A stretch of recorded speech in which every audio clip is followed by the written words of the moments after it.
Jim teruk lah tadi. Oh tak apa, it's okay. Awak memang tak hati cakap bahasa Cina ke? 不可以。 Jadi awak tak pernah lah berpacaran dengan jejaka Cina.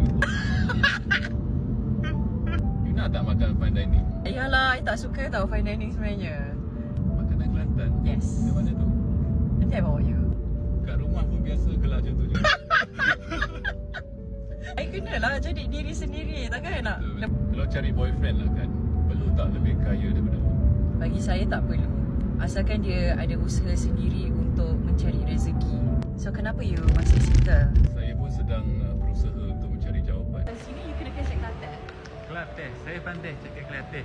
Kecek bukan Kecek. Saya pandai cakap Kelantan. Saya pandai kecek Kelantan.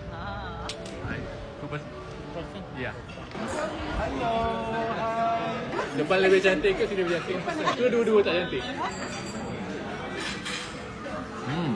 Macam mana rasa dia? Sedap lah. Okay, sekarang I nak you try my nasi kerabu.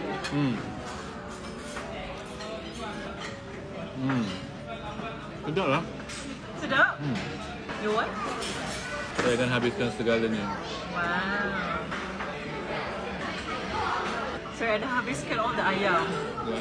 You mesti masak nasi Kelantan? Lah. Tipu.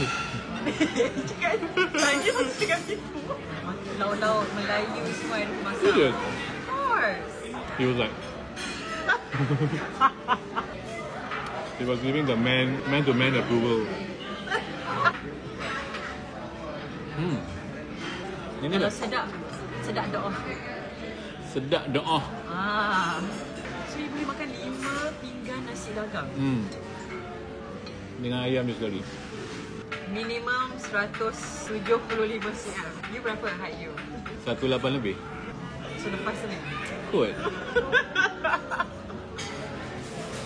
Okay, laki rambut pendek ke rambut panjang? Rambut pendek. Pendek? Sependek mana? Kemas je, kemas. Kemas. Baik.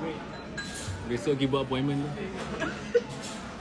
Potong rambut. Famousnya dia pick up saya tadi, belanja saya makan dinner.